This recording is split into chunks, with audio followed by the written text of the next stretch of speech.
Hey fam, welcome back to our channel. இந்த வீடியோவில் north கொரியாவை பற்றி இன்ட்ரெஸ்டிங்கான ஃபேக்ட்ஸ் தான் பார்க்க போகிறோம்.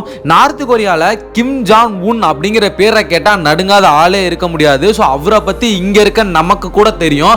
ஸோ அவர் எவ்வளோ பெரிய ஒரு கொடூரமான ஆள் அப்படிங்கிறது. ஃபார் எக்ஸாம்பிள் பார்த்தீங்கன்னா, கிம் ஜாங் உன் வர்றதுக்கு முன்னாடி மிலிட்ரி ஃபோர்ஸ் இருப்பாங்கல்ல, ஸோ அந்த மிலிட்ரி ஃபோர்ஸ் எல்லாருமே பார்த்தீங்கன்னா அழுகணுமா, ஒரு வேளை அழுக மறந்துட்டாங்க அப்படின்னா அவங்க போக வேண்டிய இடம் பார்த்தீங்கன்னா பிரிசன் கேம்ப் தான். ஸோ பிரிசன் கேம்பை பற்றி உங்களுக்கு எல்லாம் தெரியும். தெரியல அப்படின்னா பின்னாடி வர வீடியோவில் நான் பார்த்தீங்கன்னா பிரிசன் கேம்பை பற்றி ஃபுல்லாக சொல்கிறேன். ஸோ இந்த வீடியோவில் நார்த் கொரியாவோட ஃபேக்ட்ஸை தான் ஃபுல்லாகவே பார்க்க போகிறோம். ஸோ வீடியோ ஸ்கிப் பண்ணாம அப் டு எண்டு வரைக்கும் பாருங்கள். நம்ம சேனலுக்கு நீங்கள் புதுசாக இருந்தீங்கன்னா மறக்காமல் சப்ஸ்கிரைப் பண்ணிக்கோங்க. பக்கத்தில் உள்ள பெல் ஐகானை கிளிக் பண்ணி ஆளுங்கிற ஆப்ஷனை போட்டுருங்க. அப்படியே இந்த வீடியோக்கு ஒரு லைக் பண்ணி விட்டீங்க அப்படின்னா எனக்கு அடுத்த வீடியோ கிரியேட் பண்ணுறதுக்கு ஒரு சின்ன மோட்டிவேஷனாக இருக்கும். சரி வாங்க வீடியோக்குள்ளே போகலாம். சோல்ஜர் கிரையிங் ஃபார் அவர். நார்த் கொரியாவை பற்றி நிறைய வீடியோ பார்த்தீங்கன்னா இன்டர்நெட்டில் இருக்குது. ஸோ அந்த இன்டர்நெட்டில் இருக்க எல்லா வீடியோவுமே நீங்கள் போய் பார்த்தீங்க அப்படின்னா தெரியும். அதில் இருக்க எல்லா சோல்ஜர்ஸுமே பார்த்தீங்கன்னா அழுதுகிட்டே தான் இருப்பாங்க. கிம் ஜாங் உன் வர்றதுக்கு முன்னாடி பார்த்தீங்கன்னா அங்கே இருக்க சோல்ஜர்ஸ் எல்லாம் அழுகலாம் அப்படின்னா கண்டிப்பாக அவங்கள போய் பிரிசன் கேம்பில் பார்த்தீங்கன்னா போட்டுருவாங்க. கிம் ஜாங் உன் மட்டும் கிடையாது, அங்கே வர ஹையர் அஃபீஷியல்ஸ் யார் வந்தாலும் சரி அங்கே இருக்க சோல்ஜர்ஸ் பார்த்தீங்கன்னா கண்டிப்பாக அழுகணும். அழுகலாம் அப்படின்னா அவங்க கண்டிப்பாக பிரிசன் கேம்பில் போடப்படுவாங்க. 3 ஜென்ரேஷன் பனிஷ்மெண்ட். 3 ஜென்ரேஷன் பனிஷ்மெண்ட் அப்படின்னா, இப்போ ஃபார் எக்ஸாம்பிள் நீங்கள் இங்கே தமிழ்நாட்டில் தப்பு பண்ணுறீங்க அப்படின்னா, நீங்கள் ஒரு ஆள் தப்பு பண்ணுறீங்கன்னா நீங்கள் மட்டும்தான் ஜெயிலில் போடப்படுவீங்க. எந்த பனிஷ்மெண்ட்டாக இருந்தாலும் உங்களுக்கு மட்டும்தான் கொடுக்கப்படும்.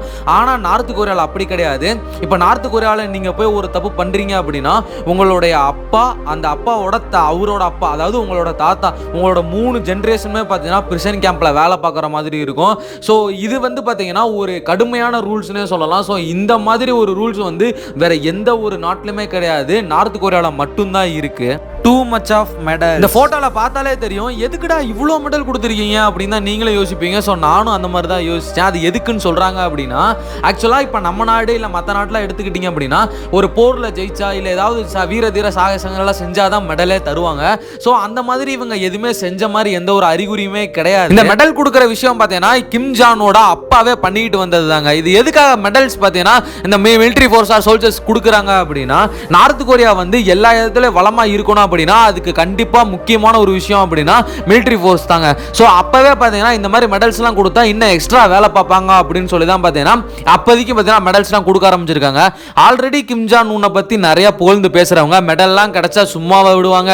ஸோ அதனால பார்த்தீங்கன்னா மெடல்ஸ்லாம் அதிகமாக கொடுத்துருக்காங்க. ஸோ இந்த ஃபோட்டோவில் நீங்கள் பார்த்தானே தெரியும் மெடல் குத்த இடம் இல்லாமல் எங்கெங்கெல்லாம் குத்தி வச்சிருக்காங்க அப்படின்னு. Tourister punishment.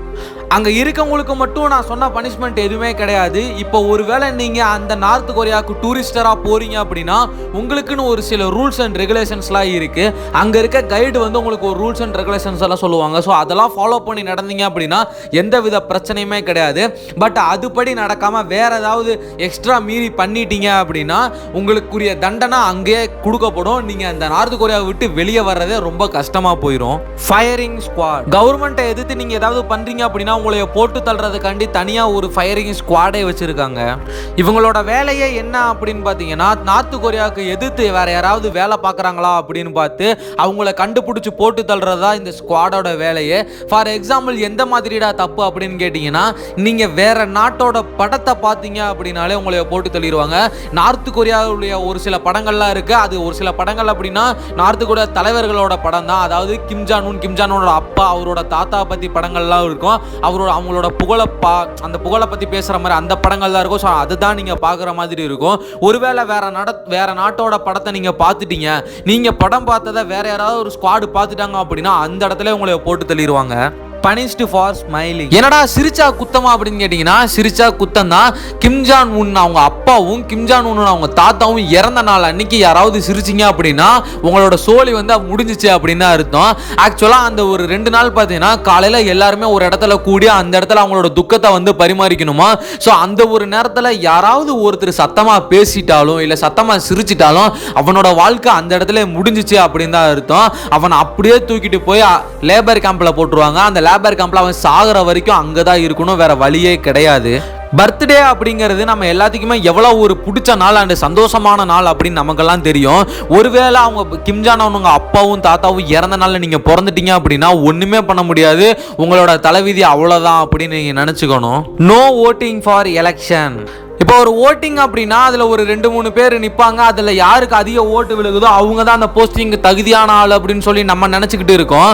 பட் வந்து நார்த் கொரியாவில் பார்த்தீங்கன்னா ஒரே ஆள் தான் நிற்பார், ஒரே ஆள் தான் ஜெயிப்பார். அங்கே நீங்கள் வேறு யாருக்குமே ஓட்டு போட முடியாது. நீங்கள் ஓட்டு போடணும் அப்படின்னா கிம் ஜான் உன்னுக்கு மட்டும்தான் போடணும். ஏன்னா கிம் ஜான் உன்னை எதிர்த்து வேறு யாருமே நிற்க மாட்டாங்க, அவர் மட்டும்தான் நிற்பார். ஸோ நீங்கள் ஓட்டு போடணும்னா அவருக்கு மட்டும்தான் போடணும். நான் யாருக்குமே ஓட்டு போட மாட்டேன்டா, நான் வீட்டில் இருந்துக்கிறேன்டா அப்படின்னு நினச்சிங்க அப்படின்னா அப்படியெல்லாம் இருக்கவே முடியாது. நார்த் கொரியாவில் இருக்க எல்லாருமே ஒவ்வொரு ஆளுமே பார்த்தீங்கன்னா ஓட்டு போட்டே ஆகணும். ஓட்டு போடலை அப்படின்னா உங்களுக்குரிய பனிஷ்மெண்ட்டை நீங்கள் அனுபவிக்கிற மாதிரி தான் இருக்கும். ஓகே ஃபேம், நார்த் கொரியாவை பற்றி ஒரு சில ஃபேக்ட்ஸை மட்டும்தான் நம்ம பார்த்துருக்கோம். இது இல்லாமல் ஏகப்பட்ட ஃபேக்ட்ஸ்லாம் இருக்குது. இதோட பார்ட் 2 வேணும் அப்படின்னா மறக்காமல் கமெண்ட் பாக்ஸில் கமெண்ட் பண்ணுங்கள். நம்ம சேனலுக்கு நீங்கள் புதுசாக இருந்தீங்க அப்படின்னா ரெட் கலர் சப்ஸ்கிரைப் பண்ண கிளிக் பண்ணி சப்ஸ்கிரைப் பண்ணிக்கோங்க. அது 100% ஃப்ரீ தான். சப்ஸ்கிரைப் பண்ணிட்டு பெல் ஐகானை கிளிக் பண்ணிக்கோங்க. Love you guys, bye bye. அடுத்த போகிற வீடியோவில் பார்க்கலாம்.